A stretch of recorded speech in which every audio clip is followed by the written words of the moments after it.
Métis National Council President Victoria Pruden, thank you for speaking with us today. I want to first ask you about this multi-million-dollar lawsuit against Clem Chartier, David Chartrand, and Wenda Watteyne. Can you explain why the MNC wanted to take these matters to court and what some of the allegations are? Okay, thank you so much, Savannah, for allowing me the opportunity to join you and for us to explore some of these questions together this afternoon. So I'm just going to set a bit of context here. The Métis National Council, its former president, Cassidy Caron, and the Board of Governors of the Métis National Council during 2021 and 2022 had conducted a review of finances and of operations. When they conducted their review in 2021 and then reviewed again in 2022, they found a number of decisions that they took issue with. And those decisions were serious enough to the leaders of the day that they decided to pursue a litigation. And so that's underpinning what's happening today. We know that the litigation started here in Toronto on January 13th. And underpinning that reason to pursue litigation is quite simply good governance, transparency, accountability, and ensuring that whichever leaders we have within the Métis Nation make choices, actions, and follow through with good ethics, upholding fiduciary responsibility, and always keeping the best interests of the Métis Nation at heart. And I do need to say, I want to acknowledge that this is not an easy decision. This is not an easy process. And for me, coming in as a new president at the Métis National Council, I want to acknowledge and honor that, some of the individuals involved in this trial are amazing leaders who've done a lot for the Métis Nation. And I want to be very clear in reinforcing that. And MMF President David Chartrand, who's named in this case, spoke with us earlier this week, denying any wrongdoing and all the allegations against him. What's your reaction to what he had to say? I'm going to be just very simple in the response. In the litigation, there are a number of pieces of evidence that just point to decisions, transactions, choices that the Board of Governors of the day and former President Cassidy Caron had identified as problematic. That evidence will be explored at trial and the court will make a ruling. And I want to make sure that I'm upholding Justice Merritt's instructions. So I'm not going to get into any specifics.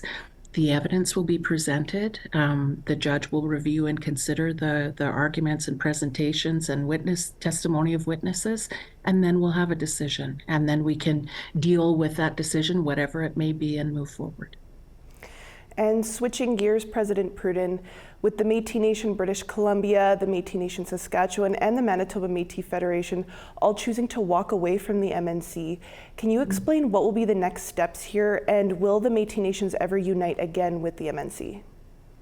I think I'm just going to pick up on that last question. We're in a period where I think unity and unification is not possible at this particular moment in time.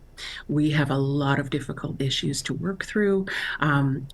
Governments are making the best decisions I think they want to make in the support of their people, and with self-government and with the negotiation of treaties, we're in a different place than we ever have been in before. The Métis National Council itself, having been in existence for 41 years, looks different. To my knowledge, the mandate, the purpose, the role is not the same as it was, of course, during its establishment 41 years ago. It was established for a particular purpose when Métis recognition was still, we had not made nearly the kind of progress and recognition that we have today. Thank you to all of those past leaders that contributed to that. My mandate, stepping into a pared down MNC environment, I serve at the mandate of the citizens of Ottawa Métis government, Métis Nation Alberta, and the Métis Nation Ontario at this time. I see my mandate as helping to deal with a number of lingering concerns that were brought up when our membership was more robust, and really taking a look at what is needed today for the Métis National Council. How can the Métis National Council serve Métis governments? How can it serve Métis communities? How can it serve Métis citizens?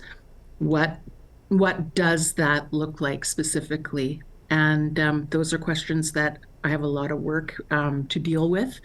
And I look forward to being really transparent and being in communication with you and others and Métis citizens in general, and we'll see. We have some innovative ideas. We have a path forward. We have a number of avenues that we think are important to explore.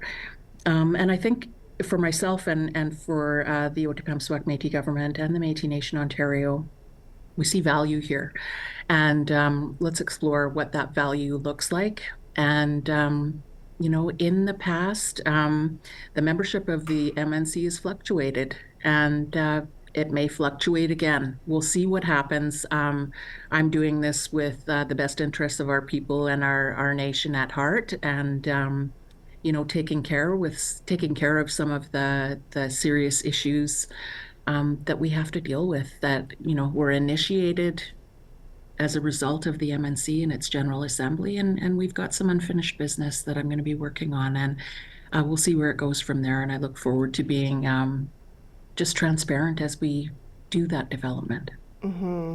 And we're just about out of time here, so really quickly, one last question.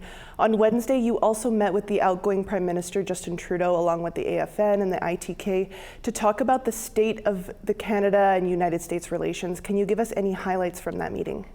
Definitely.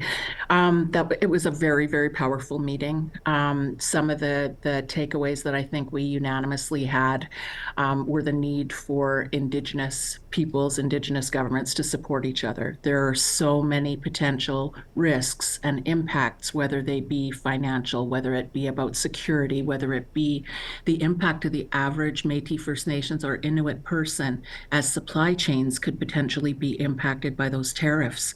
We need to be standing together and try to do everything that we can to protect the environment for all Canadians, but especially as Indigenous people supporting each other. And I really thank Chief Woodhouse Napnak and President Obed for their participation in that meeting, the opportunity that the Prime Minister gave us to have a very frank discussion about what Canada needs from Indigenous people and how we can continue to support Canada as they face this, face this very difficult situation that's going to impact all of us in many ways.